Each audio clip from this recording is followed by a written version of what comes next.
स ऐच्छद् भगवान् विष्णुः स्रष्टुं लोकाभिमानिनः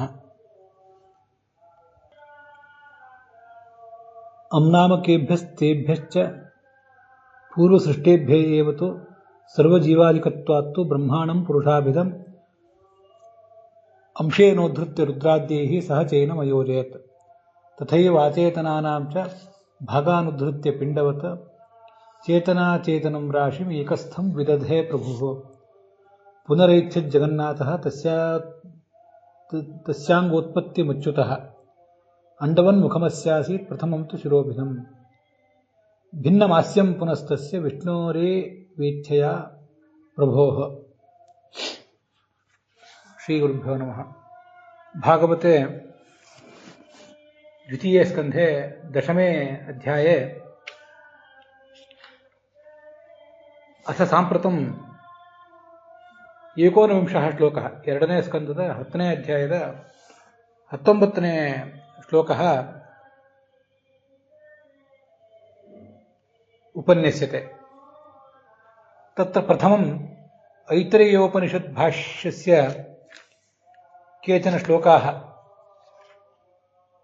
नारायणेन कृताम् आदिसृष्टिं ब्रह्मशरीरेण देवानां च उत्पत्तिं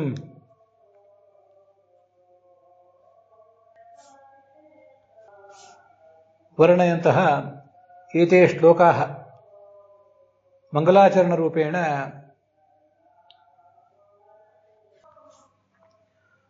प्रावोचन्त। अथ अस्मिन् श्लोके यदा अयं चतुर्मुखः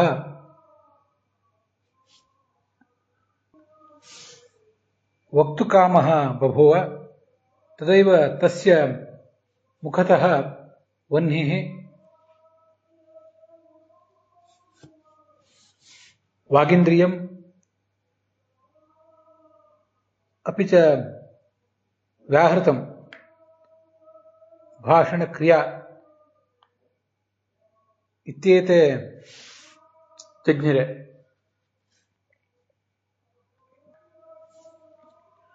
ಐತರೇಯ ಉಪನಿಷತ್ತಿನಲ್ಲಿ ಈ ಪರಮಾತ್ಮ ಸೃಷ್ಟಿ ಮಾಡಲಿಕ್ಕೆ ತೊಡಗಿದ್ದು ಮತ್ತೆ ಚತುರ್ಮುಖ ಬ್ರಹ್ಮ ಅವನ ದೇಹದಿಂದ ಎಲ್ಲ ದೇವತೆಗಳ ಸೃಷ್ಟಿಯಾಗಿದ್ದು ಇದನ್ನೆಲ್ಲ ನಾವು ಕಳೆದ ದಿವಸ ನೋಡಿ ತೊಡಗಿದ್ದೀವಿ. ಪ್ರವಚನದ ಆರಂಭದಲ್ಲಿ ಐತರೇಯ ಉಪನಿಷತ್ ಭಾಷ್ಯದಲ್ಲೇ ಬಂದಂತಹ ಕೆಲವು ಶ್ಲೋಕಗಳನ್ನು ಕೂಡ ನೋಡಿದ್ದೀವಿ. ಈಗ ಈ 19ನೇ ಶ್ಲೋಕದಲ್ಲಿ ಏನು ಹೇಳ್ತಾರೆ ಅದನ್ನು ನೋಡಬೇಕಾಗಿದೆ. ಬ್ರಹ್ಮ ಮಾತನಾಡಲಿಕ್ಕೆ ತೊಡಗಿದೆ.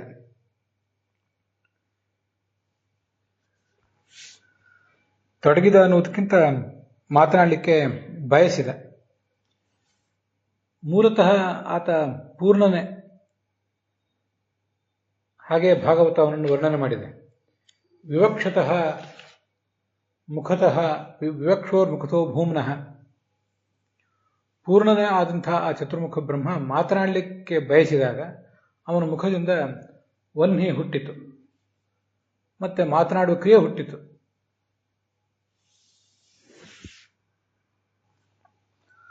ಐತರೇಯದಲ್ಲಿ ಆ ಉಪನಿಷತ್ ಭಾಷ್ಯದಲ್ಲಿ ಇದನ್ನೇ ವರ್ಣನೆ ಮಾಡಿದ್ದಾರೆ. ವಿಷ್ಣೋರೇವ ಇಚ್ಛೆಯ ಪ್ರಭೋ ತತ್ರ ವಾಂಗಾಮಕಂ ರೂಪಂ ವನ್ನೇರಾಸೀತ್ ಪುರಾತನಂ ತಸ್ಯೈವಾಥ ದ್ವಿತೀಯಂ ಚ ಯದಗ್ನಿರಿತಿ ಗೀಯತೆ ಅಂತ. ಭಗವಂತನ ಇಚ್ಛೆಯಿಂದಲೇ ಅಲ್ಲಿ ವಾಕ್ ಎಂಬ ರೂಪ ಹುಟ್ಟಿತು. ಅದು ಅಗ್ನಿಯ ಮೊದಲ ರೂಪ. ಅಧಿದೈವದಲ್ಲಿ ದೇವತೆಗಳ ಗುಂಪಿನಲ್ಲಿ ಅದಕ್ಕೆ ಅಗ್ನಿ ಅಂತ ಹೆಸರು. ನಮ್ಮ ಈ ಶರೀರದಲ್ಲಿ ಅವನ ಎರಡನೇ ರೂಪವು ಕೂಡ ಹುಟ್ಟಿತು. ಶ್ಲೋಕದಲ್ಲಿ ಎರಡನೇ ಪಾದದಲ್ಲಿ ಜಲೆ ಅಂತ ಶಬ್ದ ಇದೆ. ಜಲೇ ವೈತಸ್ಯ ರುಚಿರಂ ನಿರೋಧ ಸಮಜಾಯತ ಅಂತ. ಜಲೆ ಅನ್ನುವುದನ್ನು ಅನೇಕ ಕಡೆ ವ್ಯಾಖ್ಯಾನ ಮಾಡಿಲ್ಲ. ಸಂಸ್ಕೃತ ವ್ಯಾಖ್ಯಾನಗಳಲ್ಲಿಯೂ ಅದಕ್ಕೆ ಅರ್ಥ ಬರಲಿಲ್ಲ. ಕನ್ನಡ ಅನುವಾದ ಮಾಡುವವರು ಕೂಡ ಅದನ್ನು ಮರೆತಿದ್ದಾರೆ. ಬಹಳ ಕಾಲ ನೀರಿನಲ್ಲಿ ಆ ಚತುರ್ಮುಖ ಬ್ರಹ್ಮ ತನ್ನನ್ನು ತಾನು ತಡೆದುಕೊಂಡ. ಅವನಿಗೊಂದು ತಡೆ, ಸ್ವಲ್ಪ ವಿಳಂಬ ಅಲ್ಲಿ ಆಯಿತು ಅಂತ ಈಗ ಅದನ್ನು ಅರ್ಥ ಮಾಡಬಹುದು. ಸಂಸ್ಕೃತ ವ್ಯಾಖ್ಯಾನದಲ್ಲಿ ಜಲೆ ಅಂದರೆ ಅಂಡೋದಕ್ಕೆ ಮತ್ತು ಜಲೆ ಅಂದರೆ ಗರ್ಭೋದಕ್ಕೆ ಅಂತ ವಿಜಯಧ್ವಜರು ಮತ್ತು ಯಾದವಾರ್ಯರು ಮಾತ್ರ ಅದನ್ನು ವ್ಯಾಖ್ಯಾನ ಮಾಡಿದ್ದಾರೆ. ಆದರೆ ಕೆಲವು ಅನುವಾದಗಳಲ್ಲಿ ಅವು ಬಿಟ್ಟು ಹೋಗಿವೆ ಅಷ್ಟೇ. ಕನ್ನಡ ಅನುವಾದಗಳಲ್ಲಿ ಆ ಬ್ರಹ್ಮಾಂಡದ ಒಳಗಿನ ನೀರಿನಲ್ಲಿ ಒಂದು ಒತ್ತಡ ಉಂಟಾಯಿತು. ಬ್ರಹ್ಮನ ಶರೀರದೊಳಗಿದ್ದಂಥ ವಾಯುವಿಗೆ ಹೊರಗೆ ಬರಲಿಕ್ಕೆ ದ್ವಾರ ಇಲ್ಲದಂತಾಯಿತು. ಅವನು ಒಳಗೇ ಸಂಚಾರ ಮಾಡಿದ. ಮೊದಲು ನಿರೋಧ, ತಡೆ ಉಂಟಾಯಿತು. ಆವಾಗ ದೋಧು ಇತಿ ನಭಸ್ವತಿ, ಒಳಗಿದ್ದಂಥ ವಾಯು ಮತ್ತೆ ಅದು ಒಂದು ಕಡೆ ಕೂತ್ಕೊಳ್ಳುವಂಥದ್ದಲ್ಲ, ಮತ್ತೆ ಮತ್ತೆ ಆ ಕಡೆ ಈ ಕಡೆ ರಭಸದಿಂದ ಓಡಾಡಿತು, ಮತ್ತೆ ಮತ್ತೆ ಓಡಾಡಿತು. ಆ ವಾಯುವಿನ ಒತ್ತಡದಿಂದ ನಾಸಿಕೆ ನಿರಬಿದ್ದೀತಾಂ, ಮೂಗಿನ 2 ಹೊರಳೆಗಳು ಅವು ಒಡಮೂಡಿದವು.